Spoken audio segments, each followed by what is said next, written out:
Estado do Rio de Janeiro.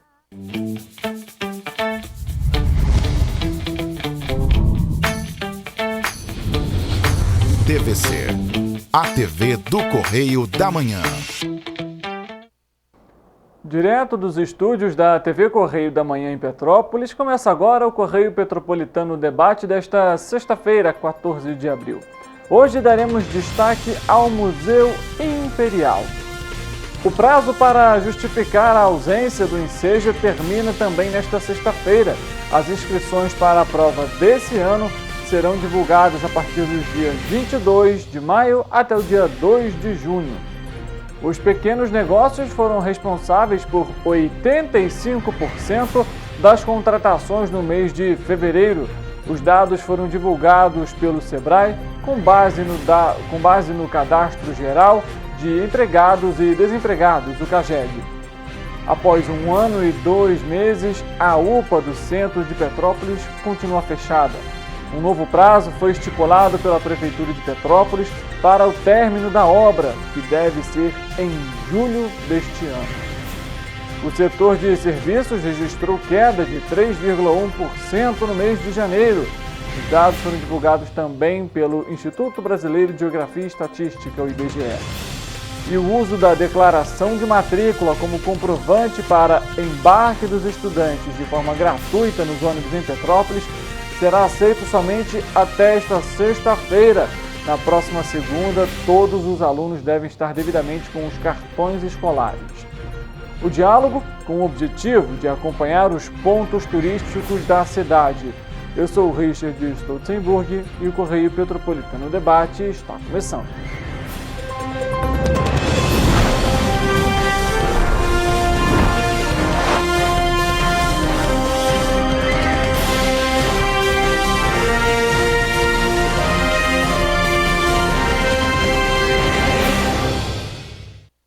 Olá, uma ótima tarde para você. Sextou, o fim de semana está chegando e sextou com muita informação, viu?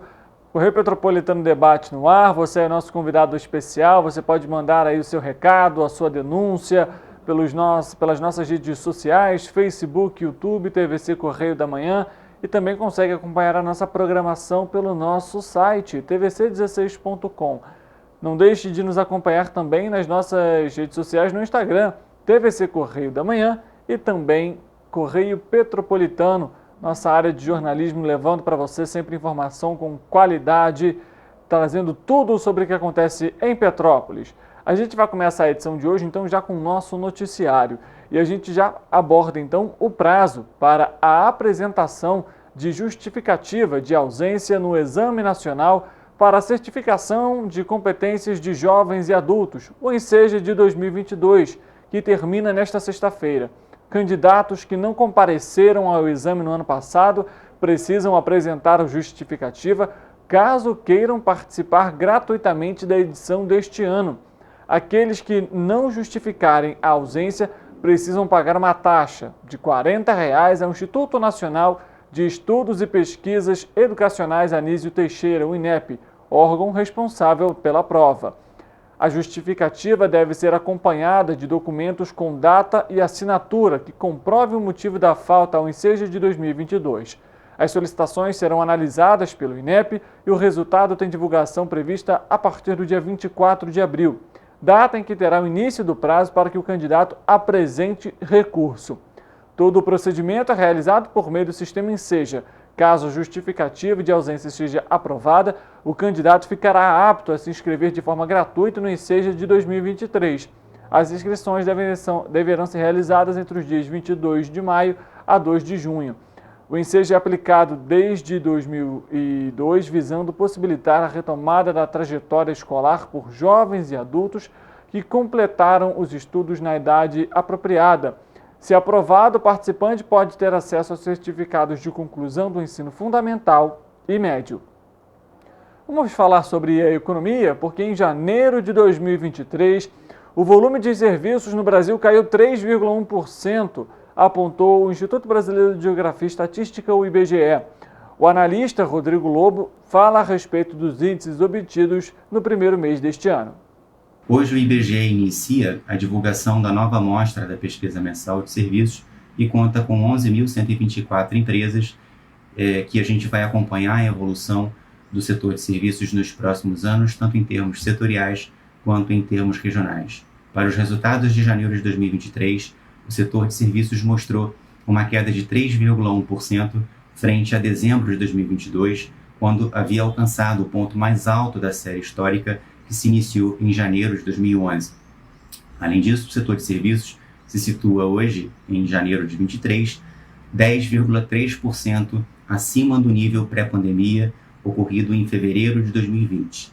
Em termos setoriais, o setor de serviços mostrou disseminação de taxas negativas, já que 3 das 5 atividades investigadas acompanharam o recuo do setor de serviços. O destaque negativo ficou com o setor de transporte, que recuou 3,7%, pressionado pela parte de gestão de portos e terminais, transporte dutoviário, transporte rodoviário de cargas e o transporte aéreo de passageiros. O segundo impacto negativo ficou com o setor de outros serviços, que recuou 9,9%, eliminando por completo o ganho de 9,4% observado em dezembro do ano passado. Essa queda do setor de serviços, do setor de outros serviços, se deve a uma pressão negativa vindo dos serviços financeiros auxiliares, já que no mês de dezembro haviam sido recebidos bônus por desempenho das empresas que atuam em serviços financeiros auxiliares, de maneira que a gente tinha uma elevada base de comparação, fazendo com que essa queda tenha sido mais acentuada, beirando os 10 pontos percentuais agora em janeiro de 2023. O terceiro impacto negativo ficou com a atividade de serviços profissionais administrativos e complementares, que recuaram 1,5%, pressionado por uma queda na receita das empresas que organizam eventos, exceto os eventos culturais e esportivos. No campo positivo, a gente teve como destaque os serviços de informação e comunicação, que avançaram 1%, tanto por conta de um avanço das empresas de telecomunicações, como também das empresas de serviços de tecnologia da informação. O outro impacto negativo do mês ficou com os serviços prestados às famílias, que também avançaram 1% frente a dezembro, e tiveram como destaque o avanço da parte de alojamento e alimentação. Na comparação com janeiro de 2022, o setor de serviços avançou 6,1%, com 4 dos 5 setores acompanhando esse crescimento. O destaque ficou com o setor de transportes e, na sequência, a gente teve os avanços de profissionais administrativos e complementares, informação e comunicação e serviços prestados às famílias. O único decréscimo ficou com a atividade de outros serviços, que mostrou uma ligeira variação negativa de 0,1%. No acumulado, em 12 meses, o setor de serviços perde fôlego, passando de um crescimento de 8,3% em dezembro de 2022 para um avanço de 8% em janeiro de 2023. Esses foram os principais resultados da pesquisa mensal de serviços do mês de referência, janeiro de 2023. A gente acompanhando então aí o setor de serviços, apesar da queda comparado, ao mês de dezembro do ano passado, comparado ao início, o período pré-pandemia, quando começou tudo em 2020, o setor apresenta alta, e também comparado ao mês de janeiro do ano passado também apresenta alta. E a gente acompanhando destaque aí para o setor de tecnologia da informação e telecomunicações, como o analista apresentou para a gente os dados. Vamos continuar falando sobre economia, porque segundo o levantamento do Serviço Brasileiro de Apoio às Pequenas e Microempresas, o SEBRAE, com base nos dados do Cadastro Geral de Empregados e Desempregados, o CAGED, a história do empreendimento se mostrou aí muito favorável à geração de empregos, porque microempresas, corresponderam pela criação de 85% das vagas de trabalho geradas em fevereiro. Em números absolutos, foram 206.697 vagas abertas. 85% delas, ou seja, 241.785 novos postos de trabalho foram criados. Segundo o CAGED, o ramo de serviços foi o que mais contratou. Foram 135.238 empregos em fevereiro. Depois veio o setor de indústria e transformação, que respondeu por 37.429 vagas, enquanto a construção teve 22.600 novos postos gerados. O comércio foi o único que apresentou saldo negativo de 1.344 postos de trabalho. As médias e grandes empresas tiveram saldo negativo pelo segundo mês consecutivo, com mais demissões do que contratações. No acumulado de 2023, dos 326.356 novos empregos gerados, 83% foram nas micro e pequenas empresas. Os dados acompanham o histórico que já vinha sendo mostrado promissor no ano passado, quando a cada 10 postos de trabalho gerados no Brasil, aproximadamente 8 foram criados pelas micro e pequenas empresas. O acumulado do ano ultrapassou 2 milhões de novas vagas, sendo quase 1.600.000 de empregos que foram criados nos pequenos negócios, cerca de 78,4% do total em 2021.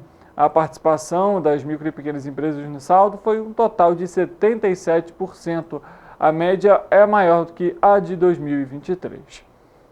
Ainda continuamos falando sobre a economia, porque se você aí que está nos acompanhando mora de aluguel ou então pretende comprar uma casa, fique atento a essa informação, viu? Porque o aluguel e também a compra e venda de imóveis caiu no primeiro trimestre do ano no Rio de Janeiro. Os estudos mostram que os segmentos do mercado imobiliário apresentam movimentos diferentes na capital fluminense, por exemplo, do que no início deste ano. O mercado imobiliário no Rio de Janeiro observa movimentos divergentes nos segmentos de aluguel e de compra, além do de venda, no início deste ano. A conclusão faz parte de 2 estudos feitos pelo Quinto Andar, divulgados nesta sexta-feira. Segundo o índice, os preços dos novos contratos subiram 4,7% entre janeiro e março, em comparação com os últimos 3 meses do ano passado. Já o relatório de compra e venda aponta queda de 6,7% nos preços de compra, em comparação com o mesmo período. Parte da queda em compra e venda se deve à redução dos preços em quase toda a cidade do Rio de Janeiro. A Zona Norte, com menos 10,9%, o Centro, menos 4,4%, tiveram as maiores quedas no primeiro trimestre deste ano, em comparação com os últimos 3 meses do ano passado. Somente a Zona Sul apresentou uma elevação nos preços de 2,9%. No aluguel, há um maior espalhamento desse aumento, em virtude da alta procura no início do ano. Em 19 dos 21 bairros analisados, houve alta dos preços no trimestre, em comparação com o fim do ano passado. O maior deles foi em Santa Teresa, com alta de 13,7%. Os estudos também mostram que as pessoas que estão à procura de uma casa para morar, seja de aluguel ou própria, têm conseguido obter descontos no momento da transação. Dados indicam que o desconto médio obtido em compra e venda atingiu 4,7% no trimestre, enquanto o percentual de negociação no valor do aluguel ficou em 2,9%. A gente acompanhando aí então, né, para quem vai alugar um imóvel ou então comprar um imóvel, é sempre importante ficar de olho nos preços voltados ao setor aí para conseguir fazer aí, né, a sua compra ou então alugar com um preço justo e, claro, para acompanhar também como que vai ser, né, caso você vá renovar, por exemplo, o contrato de aluguel. Aqui em Petrópolis, particularmente, o pessoal tem comentado que está sendo muito difícil, inclusive, conseguir aí imóveis com preço adequado ali na média, mas tem que pesquisar bastante, como sempre a gente ressalta aqui para você, né? Vamos falar sobre Petrópolis, porque o uso da declaração de matrícula como comprovante para o embarque dos estudantes de forma gratuita nos ônibus aqui em Petrópolis só será aceito até esta sexta-feira. Após a data, é necessária a utilização do cartão de gratuidade, que garante o direito e a segurança do estudante, evitando que crianças e adolescentes se desloquem de forma irregular. Além disso, o cartão ainda registra a utilização do aluno e possui a quantidade suficiente de passagens para o uso das atividades letivas. Segundo o Cetranspetro, quem estava matriculado em 2022 e permaneceu em 2023, os cartões foram desbloqueados automaticamente no primeiro dia do ano letivo. Para casos de atualização atualização do cadastro, desbloqueio, primeira ou segunda via do cartão, é necessário que o aluno compareça ao CETRANSPETRO, que está preparado para receber os estudantes desde o início de janeiro. A lei municipal instrui que a declaração de matrícula pode ser usada nos primeiros 20 dias do ano letivo. Entretanto, o prazo foi estendido pelo CETRANSPETRO até esta sexta-feira. Todos os estudantes que precisam realizar qualquer um dos procedimentos para a utilização do cartão de bilhetagem nos ônibus devem comparecer ao CETRANSPETRO de segunda a sexta-feira, das 8h45 da manhã às 5 da tarde, na Rua do Imperador, número 100, no centro da cidade. Toda a documentação necessária está disponível no site cetranspetro.com.br. Assim como no ano passado, é possível fazer o agendamento online, sem a necessidade de passar por fila, com critério de ordem de chegada. A gente sempre fala aqui, né, que não é para deixar para a última hora, porque às vezes é burocrático, precisa de algum documento, às vezes esquece em casa. Então tem que fazer hoje. Não tem mais outra alternativa. Até às 5 horas da tarde é o horário que a população tem então aí para fazer a carteirinha ou atualizar essa carteirinha, validar que seja, porque a partir de segunda-feira os alunos podem perder as aulas, porque se não tiverem a carteirinha de estudante para passar pela roleta, não vai conseguir entrar no transporte público. Esse prazo já foi renovado. A gente comentou sobre isso aqui no Correio Petropolitano Debate. Então, o pai responsável aí não deixa, agora que na verdade já deixou, né, para a última hora, se você ainda tem que fazer, corre lá no CETRANSPETRO, faz a carteirinha do filho, então do neto, porque a partir de segunda-feira isso pode se tornar um prejuízo aí para a educação da criançada, viu? Não deixe de atualizar a carteirinha para que eles possam ir para a escola. O programa Linha Verde, do Disque Denúncia do Rio de Janeiro, que é específico para o recebimento de denúncias sobre crimes ambientais, lança amanhã, sábado, dia 15, a 25ª edição da campanha Disque Balão. A campanha é sazonal e se estende até o dia 15 de setembro. No ano de 2022, o Linha Verde cadastrou apenas 69 denúncias envolvendo grupos de baloeiros, locais de comercialização, fabricação ou soltura de balões. Muito pouco se comprado há anos anteriores. Por isso, é cada vez mais importante a ajuda da população, pois, por meio das ligações ao Disque Denúncia, as forças policiais podem encontrar locais onde há armazenamento de balões, locais de fabricação, apreendendo assim esses materiais e impedindo que esses balões sejam soltos. Desde o início do ano já foram registradas 13 denúncias envolvendo balões em Petrópolis, sendo não só em Petrópolis, na verdade, mas também no Taquara, em Ilha de Guaratiba. E os locais com mais denúncias são, além da capital do Rio de Janeiro, foram também vindas de São Gonçalo, Duque de Caxias, na Baixada Fluminense, Nova Iguaçu e também Maricá. E a gente lembra, inclusive, para você que soltar balão é crime. É crime. E a gente chega agora num período muito preocupante. Por que eu falo isso? Estamos agora no famoso período de seca, né, de pouca chuva, de estiagem. E por conta, né, justamente dessa seca, a vegetação fica mais vulnerável à queima, né? A gente vê aí durante todo o inverno diversas vezes registros, né, de incêndios florestais de grande magnitude. E é um período que se um balão desse, por exemplo, que é solto de forma ilegal, cai na vegetação, pode gerar um incêndio e em alguns casos é muito difícil o acesso do Corpo de Bombeiros, até às vezes da Defesa Civil, para realizar então um controle dessa queimada. E isso, lógico, vai gerar impactos no futuro. A gente conversou aqui, inclusive, trouxemos na semana passada uma entrevista com o secretário de Defesa Civil do município, Gil Kempers, para falar justamente sobre o plano inverno, as ações adotadas justamente para mitigar, né, para diminuir os incêndios florestais em Petrópolis. E essa é outra iniciativa. Além de você não soltar, né, os balões, não fazer essa soltura dos balões, é importante a gente ressaltar para não jogar bitucas de cigarro próximo à vegetação, fazer a queima de lixo verde, né? E, lógico, denunciar também é uma das opções, também é uma das alternativas, um dos apoios aí ao controle dessa queimada durante esse período.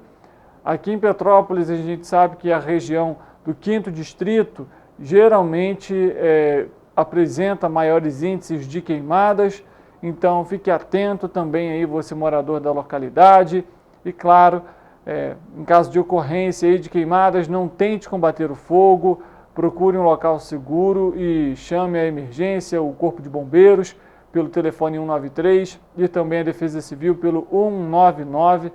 Sempre a gente deixa aqui esse recado para você que está nos acompanhando durante esse período delicado e que gera consequências também para o futuro, viu? Vamos falar sobre Teresópolis, porque amanhã, sábado, vai ter uma feira de adoção no município. Isso mesmo, você que quiser participar, quiser aí adotar um cãozinho, você pode receber então aí, né, integrar esse cãozinho à parte da família. Essa ação então vai ser realizada de 9 da manhã até as 2 horas da tarde, não perca o horário. Vai ser lá na Praça Baltazar da Silveira, lá na Matriz de Santa Teresa. O pessoal de Teresópolis aí conhece bem a região. Lógico que precisa levar documentação adequada, coleira, guia para o seu cãozinho, né? O tamanho, na verdade, para o porte do animal que você vai adotar. E claro, a gente sempre também deixa isso aqui para você. Adoção responsável é sempre muito importante. Pensa que é como um filho, na verdade, né? Você tem que levar para vacinar, tem que dar banho, limpar ali o quintal, enfim, dentre outras questões. E tem que cuidar do animalzinho, né? Dar carinho para o animal. A gente vê aí, infelizmente, tantos casos de pessoas que maltratam os bichos, né? Maltratam os animais. Então, para que tem? Se você quer ter, faça essa adoção responsável, porque se for pelo contrário, é melhor nem fazer. Vamos falar também sobre Pati Alferes aqui no Correio Petropolitano Debate, porque a gente, claro, sempre traz aqui para você o nosso compromisso com a saúde. Falamos aqui ontem sobre a vacinação aqui em Petrópolis, da influenza, que amanhã é o dia D da vacinação. E amanhã também em Pati Alferes vai ter uma campanha de vacinação contra a influenza, também famoso vírus da gripe, como a gente conhece. Então você, na verdade, amanhã não, domingo, essa campanha vai acontecer de 8 da manhã às 2 horas da tarde, na quadra do Lameirão. Os grupos prioritários, como a gente já comentou, são gestantes, puérperas, idosos acima dos 60 anos, mas nessa ação que está na tela para você, o grupo prioritário são os moradores lá de Lameirão e também de Coiabal. Então não deixe de se vacinar. Serão aplicadas as vacinas contra a influenza e também contra a Covid-19, a vacina bivalente, como a gente já comentou aqui. Então não deixe de participar, viu? O posto de saúde vai estar ali, né? Os profissionais aplicando essa imunização perto aí da sua casa, perto da sua região. Você patiense, não deixe essa oportunidade de lado. Acontece no fim de semana, nem todo mundo está trabalhando, é num horário acessível ali para a população. Quem trabalha à tarde pode ir mais cedo, quem trabalha na parte da manhã consegue pegar ali o finalzinho, 1, 2 horas da tarde, para realizar essa imunização, que inclusive é muito rápida, então não deixe de participar. A gente vai chamar nossos repórteres ao vivo para conversar aqui com a gente, porque hoje a gente tem 2 temas importantes para trazer para você aqui que está nos acompanhando. O primeiro deles é justamente sobre saúde. A gente acabou de falar aqui sobre a vacinação lá em Pati Alferes, mas amanhã aqui em Petrópolis nós vamos ter uma ação voltada para a saúde. Quem vai trazer as informações para a gente vai ser o Guilherme Matos. A gente já tem o Guilherme para colocar aqui para trazer essas informações para a gente. Então vamos conversar com o Guilherme, que ele já está preparado aqui, está a postos. Guilherme, sexta-feira, fim de semana está chegando e tem ação então voltada para a saúde aqui em Petrópolis nesse sábado, não é isso mesmo? É isso mesmo, Richard. Boa tarde a todos que estão nos assistindo. Durante este sábado vai acontecer uma ação da Secretaria de Saúde em várias unidades de saúde pelo município de Petrópolis. Serão disponibilizados diversos atendimentos como aferição de pressão, testes rápidos de IST, pesagem do Bolsa Família, consultas médicas e de enfermagem, vacinação, exames preventivos e até avaliação odontológica. Então, se você está precisando de algum desses exames, fica atento, porque amanhã em várias unidades de saúde do município vão estar sendo disponibilizados esses atendimentos, ainda lembrando o Dia Mundial da Saúde, que aconteceu na última sexta-feira, dia 7. Então, durante todo o mês, tem ações voltadas para a saúde por meio da Secretaria de Saúde. Já tem até uma marcada para o dia 15, se aproximando a gente dá mais informações, claro, mas já tem essa ação para amanhã, com diversos atendimentos, e para o dia 15. Vale lembrar que amanhã também tem dia D da vacinação, como você mesmo já tocou nesse assunto durante o programa. Então, se você for amanhã receber algum desses atendimentos ou a vacinação, você pode acabar aproveitando de usufruir de outros atendimentos que a Secretaria está disponibilizando.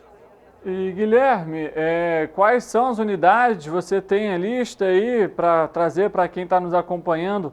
Quais são as unidades que vão realizar essas ações?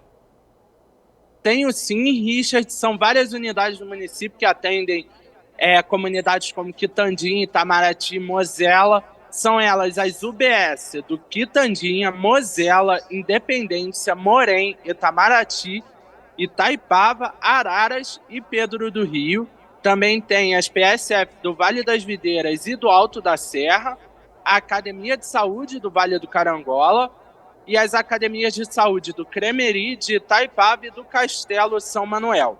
Então, em qualquer uma dessas unidades de saúde, você pode receber esse atendimento. Perfeito, Guilherme. Só para a gente ressaltar, qual é o horário em que vai acontecer essas ações? Então, Richard, depende de cada unidade. No Quitandinha vai ser de 8 às 4h30, Mozela e Independência de 8 às 5 da tarde, no Morém, no Itamaraty e Itaipava também até às 4h30, em Araras, Pedro do Rio, Vale das Videiras, começa às 9 horas e acaba às 4. No Carangola, no Cremeri e em Itaipava, acaba às 15 horas e no Castelo também às 15 horas. Perfeito, Guilherme. Muito obrigado pelas suas informações. Você daqui a pouco passa também a ter a previsão do tempo aqui para a gente também. Claro, Richard, tem que ficar atento, porque hoje mesmo já volta a chover. Segundo a previsão do tempo, hoje, por volta do final da tarde à noite, vai começar a chover. Amanhã a previsão de chuva é para o dia inteiro, mas sem pancadas, só chuva moderada. E no domingo volta a ter pancadas. Então, durante o fim de semana inteiro, tem que ficar atento, porque a previsão do IMET é de chuva. Obrigado pelas suas informações, Guilherme. Então, pessoal, por exemplo, que amanhã for aproveitar aí para se vacinar, para receber algum atendimento de saúde, o recomendável, então, é levar o guarda-chuva, né? Exatamente, Richard. Tem que levar o guarda-chuva, se proteger e tomar cuidado. Obrigado mais uma vez, Guilherme, pelas suas informações. Um bom trabalho. Obrigado, Richard. Boa tarde. Então, importante aí para você, viu? Passamos aqui, então, vários cronogramas aí, cada região, né, a unidade básica de saúde de algumas localidades realizam o atendimento em determinado horário, assim como os postos de saúde da família. Essas ações vão ocorrer, então, aí em média, né, 8, 9 da manhã e se estende até 4, 4h30 da tarde. Vão ser realizados diversos atendimentos ali, aferição de pressão, como o Guilherme comentou, além da questão de glicose, atendimento odontológico, fora também a disponibilidade aí da vacina contra a influenza. O próprio Guilherme trouxe essa informação aqui para a gente na última quarta-feira e reforça aqui então hoje, domingo, dia 15 de abril, também acontecerá essas ações que se estendem até o fim deste mês, aí, né, por conta justamente do Dia Mundial da Saúde. Então não deixe de aproveitar essa oportunidade de visitar o posto de saúde da família ou então a unidade básica de saúde para receber esses atendimentos. É algo rápido, é algo simples, você chega ali, fala com o médico, explique se você está com algum problema, Até mesmo ele vai te passar algum encaminhamento para falar para você ficar atento caso haja algum resultado ali diferente ou alterado, né? Por exemplo, a glicose é algo preocupante, tem que sempre ficar de olho, atento na glicose por conta aí de diabetes, a gente sabe muito bem disso. Então, não deixe de participar, leva lá o seu comprovante de residência, o seu documento, justamente até para não causar ali algum tipo de problema caso haja necessidade desses documentos.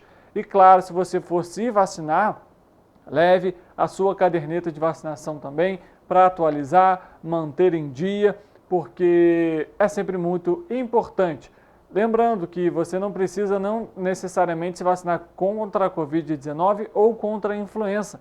Você já pode receber as 2 doses no mesmo dia, no mesmo instante, sem problema nenhum. A gente só ressalta que se você tiver algum sintoma gripal, ou pelo menos nas últimas 2 semanas, você espere um período aí para você então receber essa imunização, que inclusive acontece também durante os dias de semana, também nas unidades básicas de saúde, no centro de saúde. Então, as opções aí estão disponibilizadas para a população.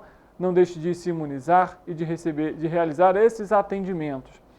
Além disso, vamos chamar outro repórter para participar aqui com a gente. Isso mesmo, Eric Portela, estreia aqui no Correio Petropolitano Debate. Ele que vai falar, inclusive, sobre uma informação muito importante, porque o Correio Sul Fluminense completou 100 edições. Não é isso mesmo, Eric? Uma boa tarde para você e seja muito bem-vindo. Olá, Richard. Boa tarde a todos que estão assistindo o Correio Petropolitano Debate. Obrigado.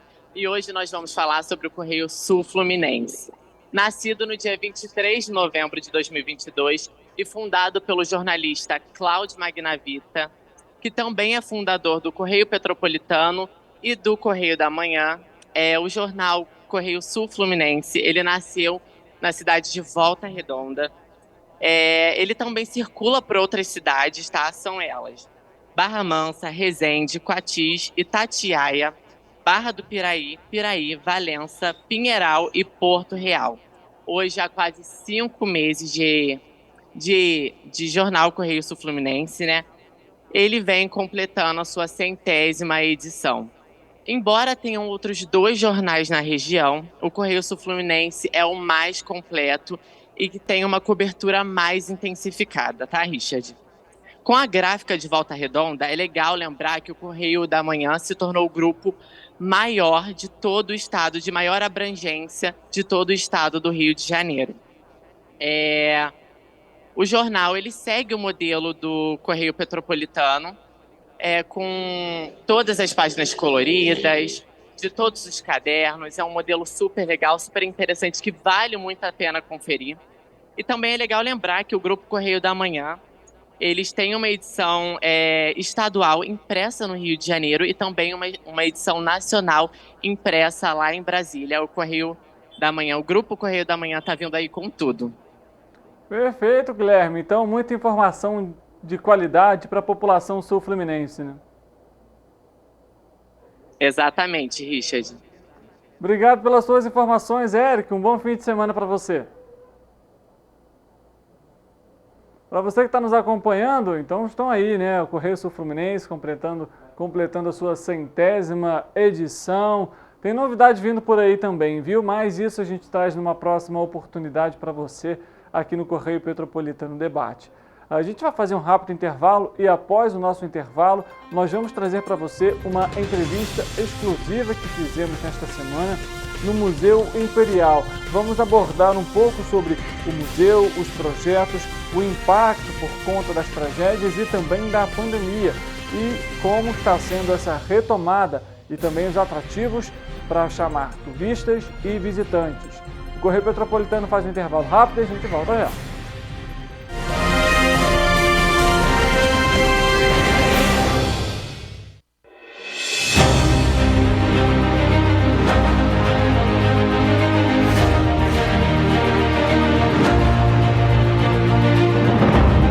Jornalismo de direita. É jornalismo direito. Correio Petropolitano. Tudo que seu jornal não deveria ter deixado de ser. todos os dias, em uma banca perto de você.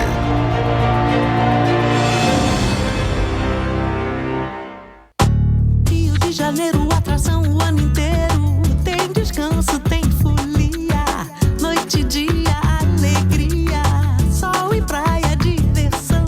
No prato ou copo, a festa, o bar, museu ou bloco.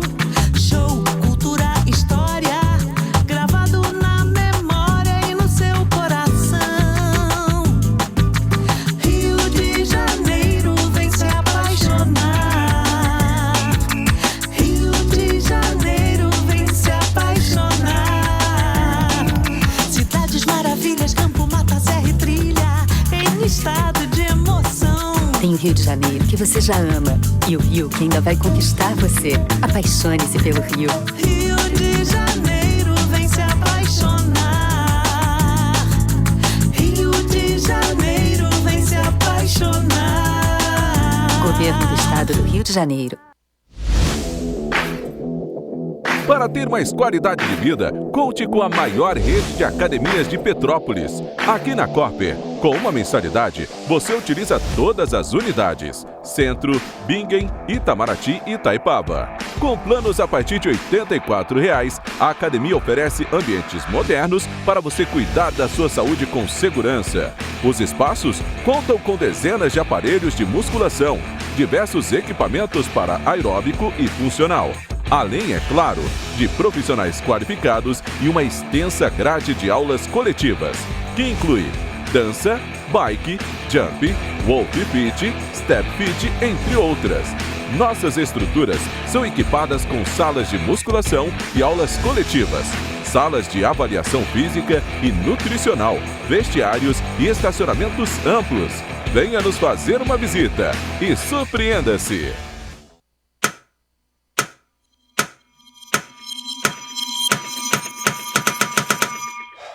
Cara, o que a gente tá fazendo, hein? Vamos falar um segundo sobre a gente? Sim, sobre violência contra a mulher, mas mais sobre a gente. Pensa nas mulheres que você conhece, nas mulheres próximas de você. Colegas de trabalho, vizinhas, amigas, as mulheres da tua família. Agora imagina que a cada 8 minutos, uma delas é estuprada. Duro de engolir, né? Mas é o que tá acontecendo no Brasil.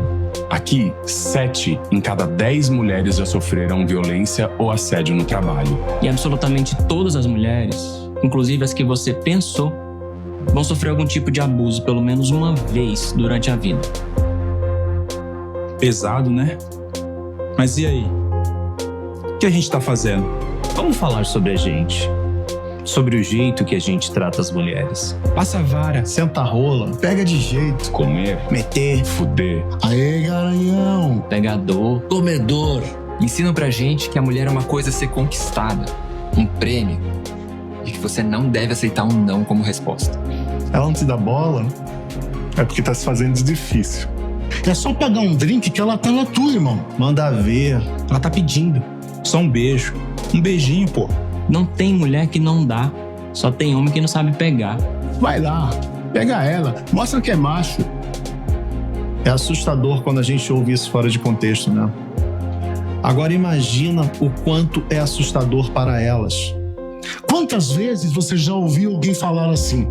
Seja na escola, seja no trabalho, seja na balada, até na sua própria casa. Tá errado. Então, vamos falar sobre a gente? Porque a gente pode mudar essa realidade. Não tem que ser desse jeito. A violência contra a mulher não é um problema da mulher. É um problema nosso. É problema meu. É problema meu. É um problema meu. Meu. Meu. Meu. Meu. Meu. Meu. Meu. Meu. Meu. Meu. É um problema meu. A responsabilidade é nossa.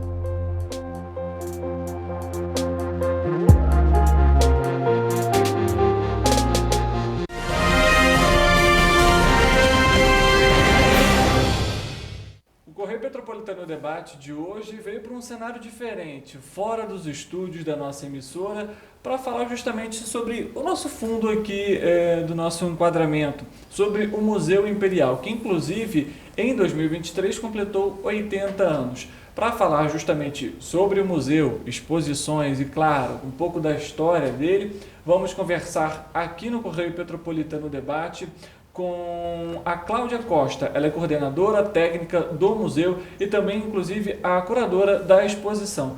Cláudia, muito obrigado pela sua presença e por trazer aqui um pouco também sobre o Museu Imperial. Bom dia, muito obrigada, né, por estarem aqui conosco hoje nesse debate, nessa conversa. O Museu Imperial está celebrando, sim, 80 anos de abertura ao público. O museu tem 2 datas, ele tem o 16 de março e o 29 de março também, né? O museu foi aberto ao público no dia 16 de março de 1943.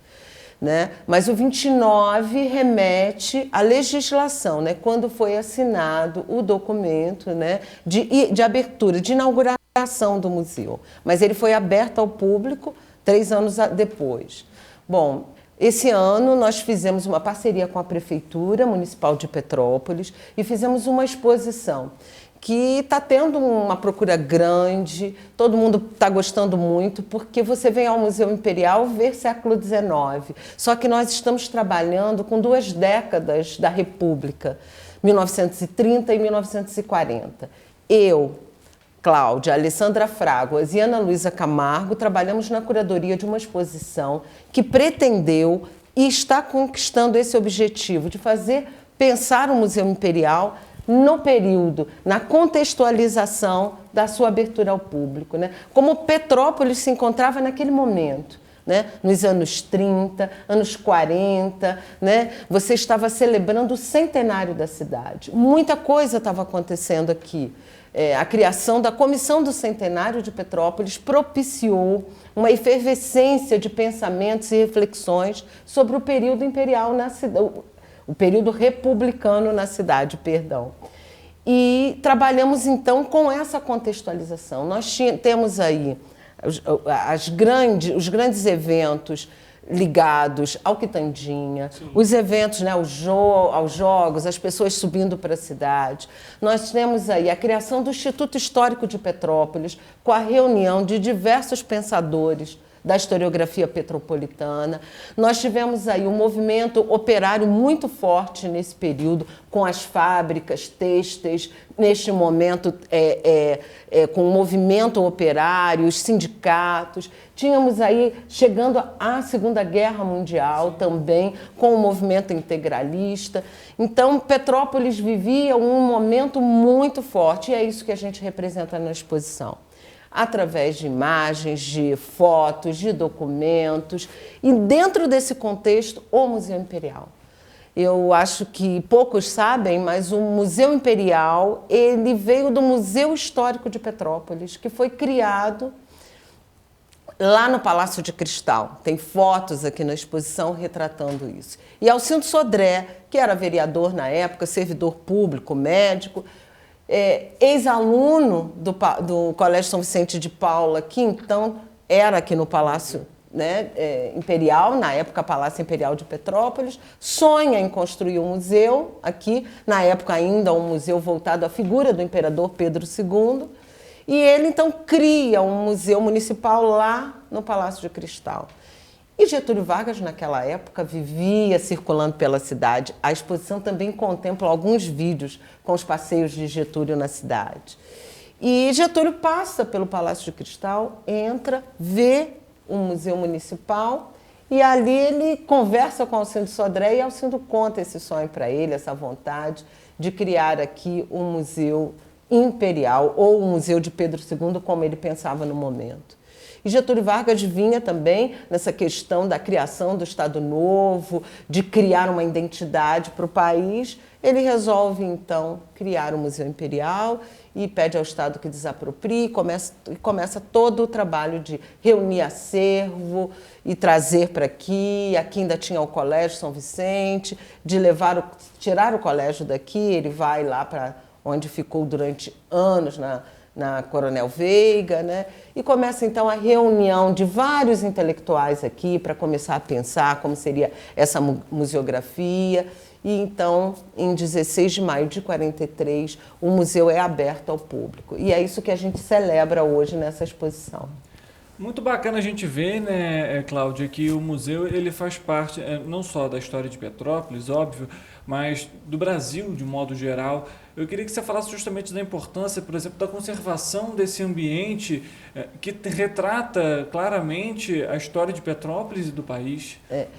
Petrópolis, né, foi criada era uma fazenda, Pedro I compra a fazenda, tenta construir aqui o Palácio da Concórdia, mas aí vem as guerras de abdicação lá em Portugal e ele tem que voltar a Portugal, ele abdica aqui e deixa seu filho muito pequeno aqui. Então, Petrópolis está no bojo da história do país o tempo inteiro, porque aí Pedro II, então, herda a fazenda e mais tarde, quando assume o trono, ele resolve, então, construir aqui o Palácio Imperial. Então, o nosso diretor, o professor Maurício, sempre diz que a ligação de Petrópolis com o Museu Imperial é umbilical, né? É o nascimento. Petrópolis nasce no entorno do Palácio Imperial, né? Porque aqui vem Pedro II, para aqui vem Pedro II e traz todo um grupo de políticos, intelectuais. Petrópolis começa a viver esse momento onde tudo acontecia aqui, porque o imperador estava aqui. Os hotéis abrigavam grandes concertos, grandes jantares, almoços, todo mundo queria estar próximo do poder, né? Então vinha para Petrópolis. Petrópolis, então, desde aquele período, desde a construção do palácio, está nessa efervescência política, muito próximo do Rio de Janeiro, né? A proximidade também facilita isso. E traz também toda essa intelectualidade que quer pensar um império, depois já na República, né? Que quer pensar um império e construir, então, a nossa história nacional, né? E, Cláudia, você comentou, antes da gente começar esse nosso bate-papo, trabalha aqui já há 40 anos. Isso. Queria que você falasse um pouco sobre essa sua experiência durante esse período aqui, e também um pouco sobre o acervo, até para quem vem aqui ao museu, o que pode encontrar aqui no museu? Então, eu realmente entrei aqui como estagiária, trabalho há muitos anos aqui, trabalhei na biblioteca a maior parte do tempo, trabalhei no arquivo histórico, enfim. O Museu Imperial é uma casa viva de cultura, onde você pode vir aqui. Na biblioteca a gente tem mais de 60 mil livros, ela é especializada em história do Império e história da cidade. O arquivo histórico tem mais de 250 mil itens, também entre fotografias, mapas e documentação pessoal da família imperial e de titulares do Império e da história da cidade. Um arquivo fotográfico riquíssimo e valiosíssimo sobre a história da cidade. Você tem o nosso acervo tridimensional, que é o acervo de objetos da museologia também, um acervo muito rico, que também pode ser visto na exposição, né? Na exposição de longa duração e nas exposições de curta duração que promovemos, né? Nós temos uma reserva técnica enorme que guarda, abriga e preserva mais de 8 mil itens museológicos, né? Na museologia, porque o que a gente tem aqui exposto é menos de 10% do acervo que temos em reserva técnica. O que temos em reserva técnica no arquivo histórico, biblioteca e museologia é muito superior lá, a representação é muito pequena. Por isso é que a gente vive alternando as exposições com temáticas diferentes para que a gente possa ter a dimensão do que guardamos aqui. Oferecemos diversos projetos aqui para que as pessoas tenham acesso a esse acervo, né? Como o Museu que Não Se Vê, que é um projeto que acontece nos bastidores do museu, onde as pessoas visitam os bastidores das áreas de guarda, biblioteca, arquivo, laboratório e museologia. O educativo, com diversos projetos para as escolas, né, voltado para as escolas, como agora o projeto Petrópolis, que trabalha a exposição, né, a Petrópolis do Museu Imperial. Então, o museu busca, tem o Fale-me de Petrópolis também, que acontece toda a última quinta-feira do mês, tivemos na semana que passou também, um projeto que é um bate-papo, né, onde falamos de determinados temas sobre a cidade. O museu está sempre voltado para as temáticas pertinentes à nossa especialidade, é claro, mas para um público muito diversificado. Então, temos diversas ações. Estamos aí batalhando para voltar com o espetáculo Som e Luz, buscando apoio na iniciativa privada, porque temos editais aí, já temos alguns recursos, mas ainda não temos na totalidade. Então, estamos buscando recursos aí na iniciativa privada para reabrir, retornar com o projeto Som e Luz, que traz um público muito importante para Petrópolis, porque é um público que vem à noite, então é um público que dorme na cidade, então usa os hotéis, os restaurantes, então isso reflete muito na economia do município. Então a gente sabe da importância do Som e Luz, estamos aí pretendendo, em conversas com diversas, inclusive com a prefeitura, que está nos ajudando em muito. Então, pretendemos voltar em junho, quem sabe, durante a Bauer Fest. O museu está sempre, sabe, buscando esse diálogo com a comunidade e desenvolver projetos que traga não só o turista, mas que traga o petropolitano aqui para dentro, né? O nosso parque, os parques, o nosso jardim está aí à disposição, com vários projetos como o yoga, e a gente tinha a meditação que está para voltar, o Tai Chi Chuan. É isso que a gente quer. A gente quer um museu vivo para o turista, mas em especial para o petropolitano, que vem e se aproprie da sua história, da sua cidade, desse acervo reunido aqui tão rico. E estamos aqui de braços abertos. Agora em maio, a gente vai ter o dia 18 de maio, é o Dia Internacional dos Museus. Nós vamos ter aqui uma semana de eventos também. Vão ser divulgados palestras, cursos para guias, né, para que o nosso guia possa receber cada vez melhor o turista que vem, que nos procura. Então estamos aí de portas abertas para receber todos vocês, a imprensa, a população, os nossos alunos, enfim. Cláudia, até para a gente aproveitar o gancho aqui, a exposição que a gente está acompanhando nesse momento, ela segue até quando? Até para quem está em casa também poder prestigiar essa exposição. Então, ela foi inaugurada no dia 16 de março e ela vai até o final de setembro. Que aí a gente vai entrar então com outra exposição. Então, ao longo desses meses, o público pode vir toda quarta-feira, é gratuito. Às quartas-feiras o museu está gratuito não só para o petropolitano, mas para todos os visitantes, né? Nós temos diversas formas de descontos para aluno, servidor público, terceira idade, enfim. Está aberta de terça a domingo, de 10 às 17h30. E a gente convida ao povo petropolitano que venha, que comente, que busque as nossas redes sociais para comentar, para opinar, para falar, para trazer conteúdos. Nós estamos abertos ao debate, a uma conversa, a um bate-papo, para tratar deste tema que lá está, né, a Petrópolis do Museu Imperial. E Cláudia, aproveitando o gancho, você comentou que a visita está sendo até grande, mas a gente sabe que não só Petrópolis, mas todo mundo, o setor cultural, né, o setor histórico, principalmente Petrópolis, sofreu muito com a questão da pandemia e logo em seguida com as tragédias. Isso de alguma forma impactou também aqui a visitação no Museu Imperial? Sim, impactou muito, e eu acho que quando o museu sofre, né, com a visitação, a cidade também, né, o seu entorno todo sofre muito. Em 2019, o museu teve mais de 470 mil visitantes. Isso anual, né? Anual. Nós esperávamos que em 2020 chegássemos a 500 mil visitantes.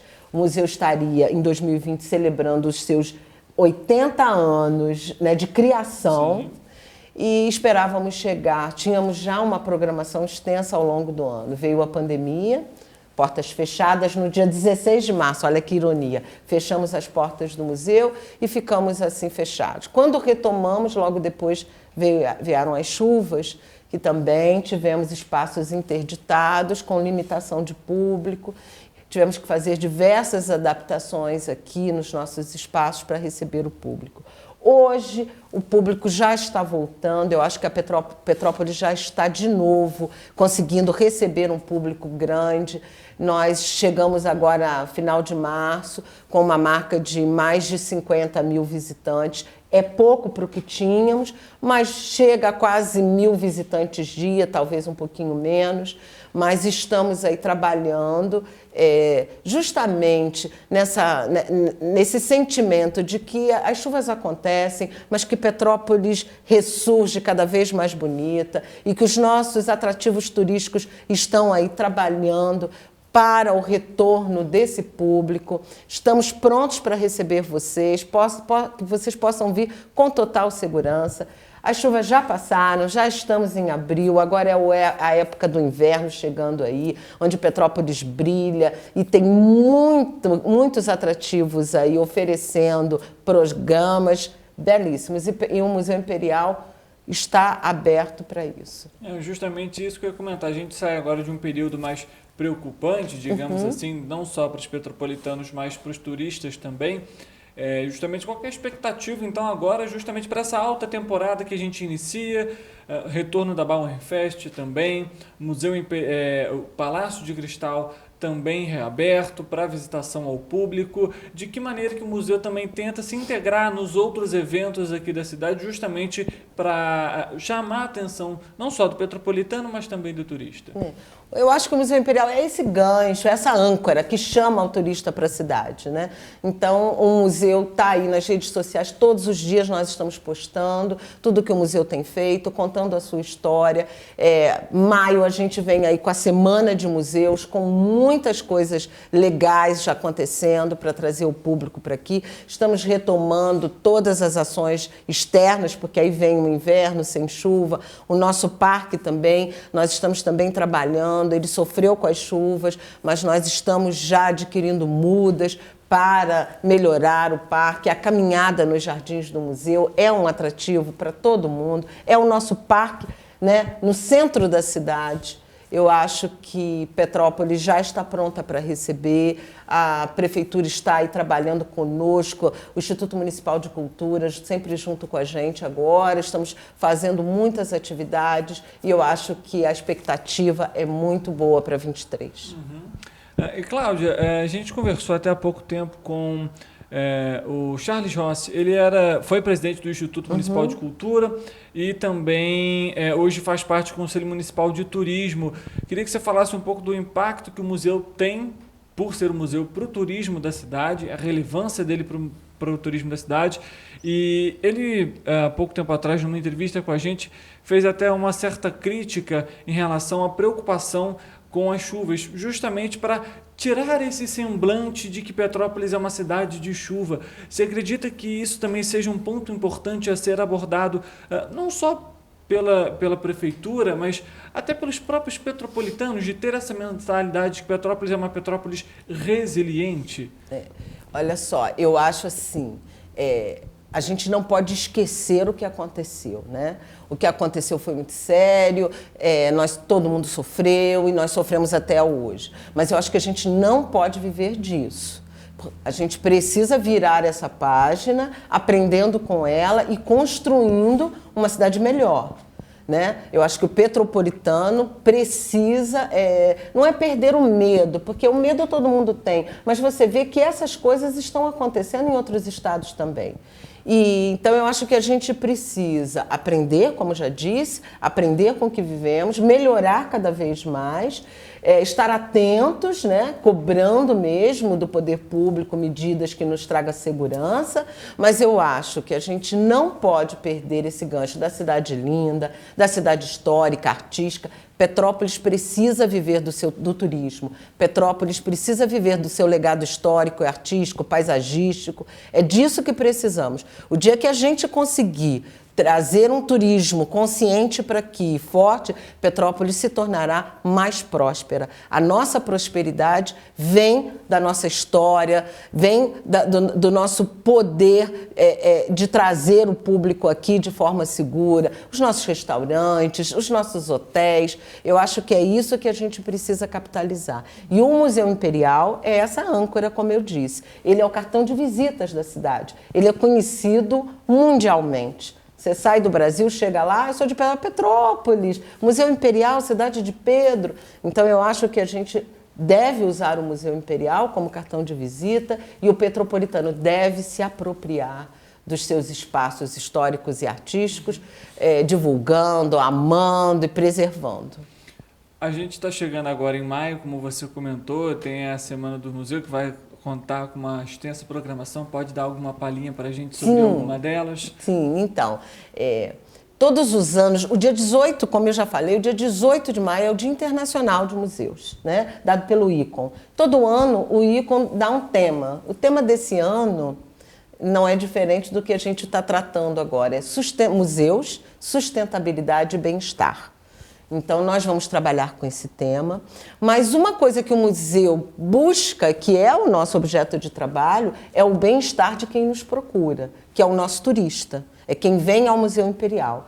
Então, nós vamos estar, como todos os anos, trabalhando aqui com esse tema, mas trabalhando com os guias de turismo, que é quem recebe o turista, é quem fala pela primeira vez com o turista, é quem oferece a nossa cidade, né? É quem faz a propaganda da nossa cidade aí fora.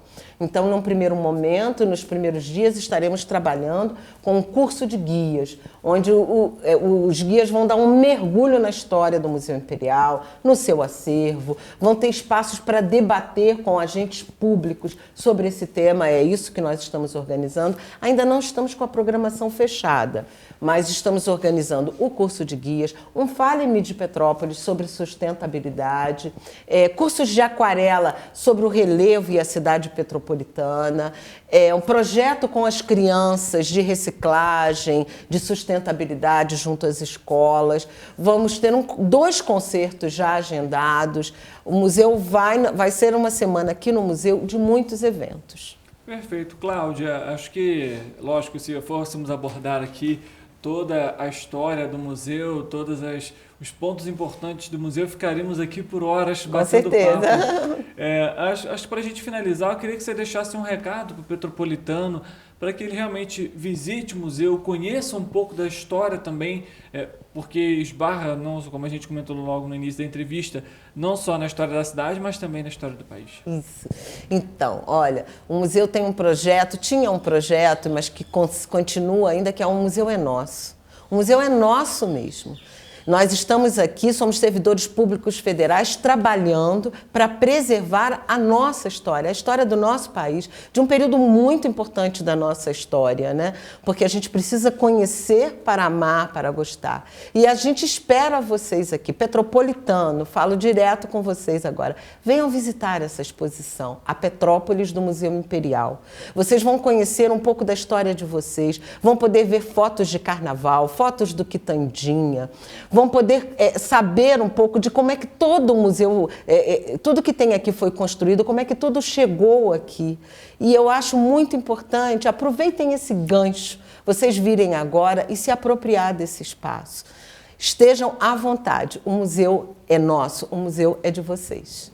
Cláudia, muito obrigado por essa conversa, por trazer um pouco aqui da importância que tem o museu, não só como um ponto turístico, mas como ponto da história de Petrópolis e do Brasil. Eu é que agradeço a presença da imprensa aqui, é sempre muito importante essa troca, assim como vocês precisam da gente para gerar pauta, nós precisamos de vocês para divulgar o nosso trabalho. Eu que agradeço, muito obrigada. A gente que agradece mais uma vez, Cláudia. E claro, para você que está nos acompanhando, ficou o recado. Se você tem a curiosidade ou quer assistir, quer acompanhar, na verdade, essa exposição, o museu está aberto. A Cláudia comentou aqui os horários de funcionamento, não deixe de participar. Tem novidade, inclusive, chegando também agora para maio, programação extensa. E é claro, o Correio Petropolitano Debate sempre antenado em tudo que acontece em Petrópolis e levando pautas relevantes para você que nos acompanha. A gente volta numa próxima oportunidade, é claro, eu conto com a sua presença. Até lá!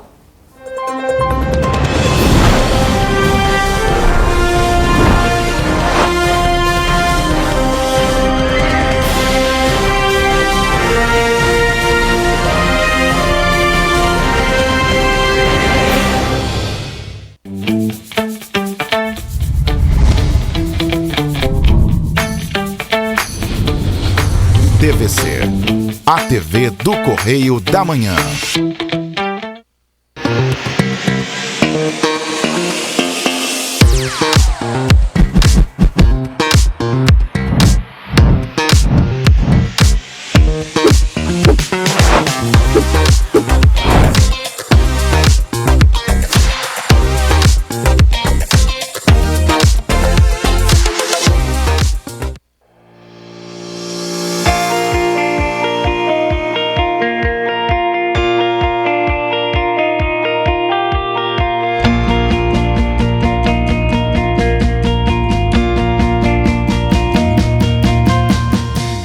Gente, eu estou aqui na TVC, em Petrópolis, mas nem preciso falar o que está atrás de mim.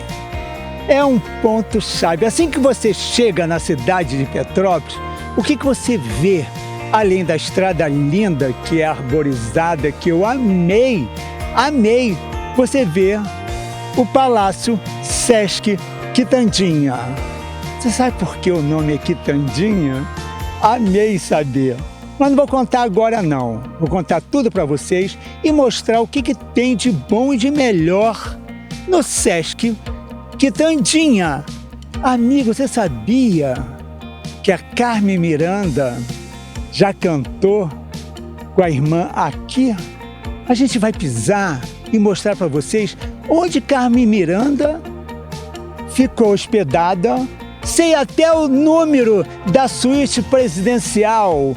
Sabe qual era o número? 200. Grande Otelo também já ficou aqui. E eu, quando trabalhava com a Gal Costa, trabalhei com ela 25 anos. Deus a tenha. Grande perda desse ano da Gal. Fizemos show aqui no Sesc Quitandinha. Tem anos isso. E agora eu estou voltando pela TVC para mostrar tudo para você. Olha como rima. O que tem aqui do bom e do melhor. É só me acompanhar. Vamos? Vem comigo. Você é o meu convidado, sempre. Vamos.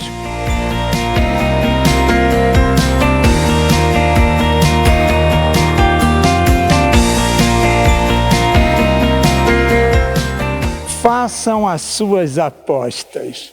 Aqui nessa escada, quantas pessoas desceram arrasadas, pobres ou milionárias, ou com muito dinheiro ou sem nenhum dinheiro? Aqui era o cassino badaladíssimo de Petrópolis, do Quitandinha. Lembrando também que no Rio de Janeiro, Petrópolis é Rio de Janeiro, mas lembrando que na cidade maravilhosa, também tinha o antigo Cassino da Urca, onde era a antiga TV Tupi.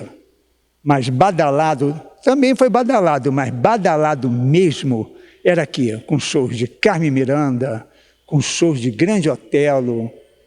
Agora, é um jogo de azar. Então, muita gente perdeu dinheiro e ganhou dinheiro, mas sempre com muita perda. Agora eu vou mostrar para vocês como está o cassino, porque foi proibido no Brasil. Há anos está proibido. Vou mostrar como ficou o cassino sem nenhum lugar, mas o glamour, o local ainda permanece intacto. No dia que liberarem o jogo, aqui o local já está perfeito, é só botar as maquininhas. Está curioso? Na TVC, você é feliz no amor, não no jogo. Eu te amo, bem.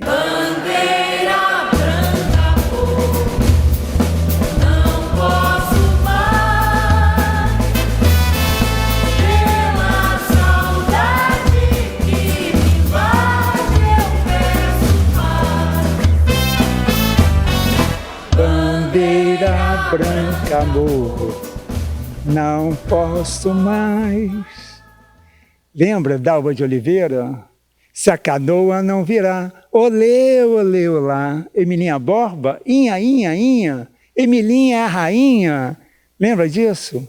Fora outras celebridades que cantaram nesse palco aqui no Quitandinha. Gente, para quem trabalha com música, quem gosta de música, eu estou aqui, ó, arrepiado.